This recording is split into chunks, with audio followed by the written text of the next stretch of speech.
For nearly 200 years, one woman sat quietly inside Princess Diana's family tree. She wasn't missing. She wasn't forgotten. Historians knew her name. They knew where she lived. They even knew who her children were. But over time, one small detail about her began to change. Not because anyone proved the original records were wrong, but because later records started describing her differently. Then, in 2013, a DNA test broke that pattern. It pointed straight back to the very detail someone had quietly changed. Not a mistake, but an intentional choice. The discovery made headlines around the world. Not because it changed Princess Diana's life. She had died years earlier. Instead, it raised a much bigger question. How does someone's identity slowly change while their name stays exactly the same? To answer that, we have to go back more than 200 years. The story begins in the busy port city of Surat. Located on India's western coast, Surat was one of the British East India Company's most important trading centers during the late 18th century. Merchants, soldiers, and administrators passed through its crowded streets. Many stayed for years, some built lives there. One of them was a Scottish merchant named Theodore Forbes. Historical records show that Forbes worked for the East India Company during the 1770s and 1780s.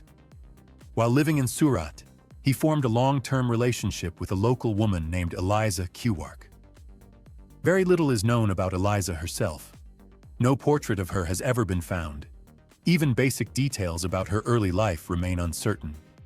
But historical records establish several important facts. She lived in Surat. She had children with Theodore Forbes, and those children became part of a family line that eventually led to Princess Diana. That alone makes Eliza Kewark one of Diana's direct maternal ancestors. More specifically, she was Diana's great-great-great-great-great-grandmother. For much of the 19th century, however, something curious began appearing in genealogical records. Instead of describing Eliza as an Indian woman, some family histories began identifying her as Armenian. At first glance, that might not seem unusual. Armenian merchant communities had lived in India for centuries. They were well established in cities like Surat and Calcutta. But many historians and biographers have suggested the change reflected something else. During the Victorian era, British society placed enormous importance on family background. Mixed European and Indian ancestry often carried significant social stigma, especially among wealthy families connected to the empire. Biographers have noted that reclassifying Eliza as Armenian may have made the family's history appear more acceptable within British high society. There is no surviving document explaining exactly who made the change, nor is there a confession describing why it happened. But over time, the Armenian description became widely repeated. Eventually, many family trees accepted it without question. For decades, that version of the story remained largely unchallenged until genetics entered the picture. In 2013, a company called BritainsDNA announced the results of a study led by geneticist Professor Jim Wilson from the University of Edinburgh. Rather than testing Diana herself, researchers analyzed mitochondrial DNA from two living people descended from the same uninterrupted maternal line as Eliza Kewark. That distinction matters, remember that. Mitochondrial DNA, often shortened to mtDNA, passes almost unchanged from mother to child. Only daughters continue passing it to the next generation. Because of that, mtDNA allows scientists to trace a single maternal line across many generations. It does not measure someone's entire ancestry, nor can it estimate what percentage of a person's DNA came from one ancestor. Instead, it follows one unbroken family branch. The results surprised many observers. The samples belonged to mitochondrial haplogroup R30b. At the time, researchers noted that this lineage was exceptionally rare worldwide.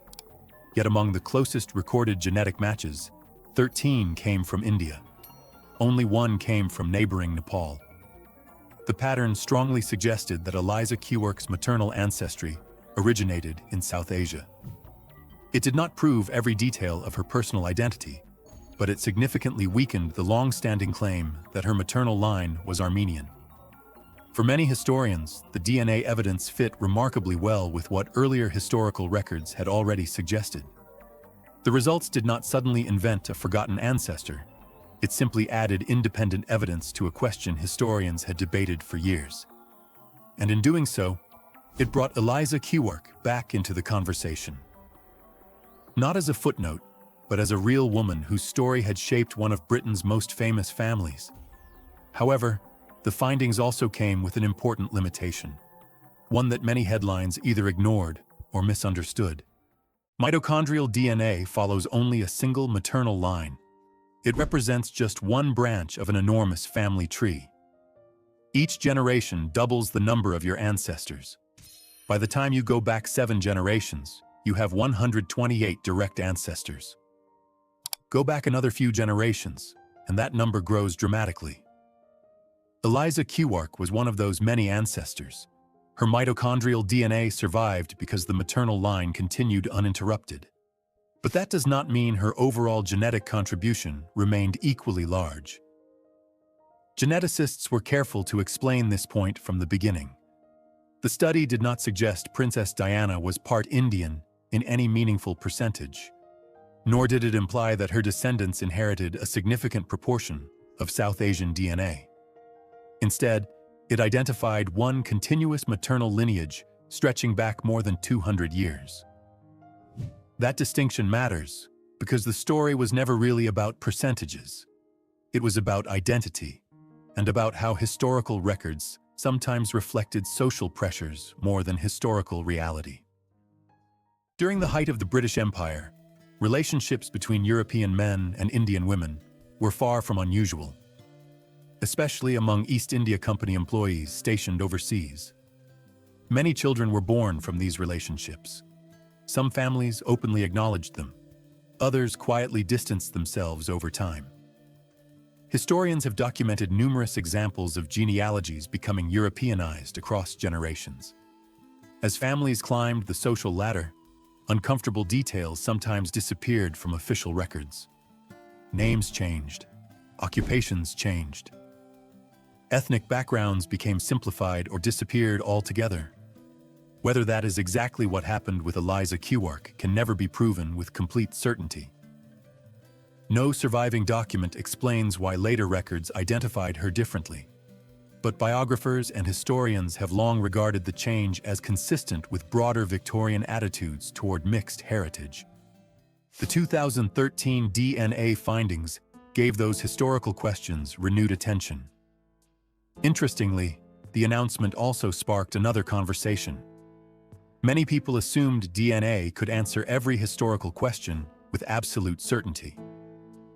Scientists quickly pointed out that reality is more complicated. DNA can reveal biological relationships. It can identify shared maternal or paternal lineages. It can strengthen or weaken historical theories, but it rarely tells an entire story on its own. Historical documents still matter, context still matters, and genealogy often requires both science and historical evidence working together. That balance is exactly what makes Eliza Kewark's story so remarkable. Historical documents established that she existed. Historical records connected her to Theodore Forbes. Family genealogies linked her descendants to Princess Diana. Then mitochondrial DNA independently supported the conclusion that her maternal ancestry traced back to South Asia. Each piece strengthened the others. None worked entirely alone. Today, Eliza Kewark occupies a very different place in history than she once did. Rather than remaining an obscure name buried deep inside an aristocratic family tree, she has become an example of how overlooked stories can re-emerge through modern research. Her rediscovery also reflects changing attitudes. What some families may once have considered something to conceal is now recognized as an important part of their history. Perhaps that is the most fascinating part of this entire story. For nearly 200 years, one woman's identity was erased. But in 2013, science helped bring it back into view. not to change Princess Diana's legacy, but to restore recognition to an ancestor whose story deserved to be remembered in her own right.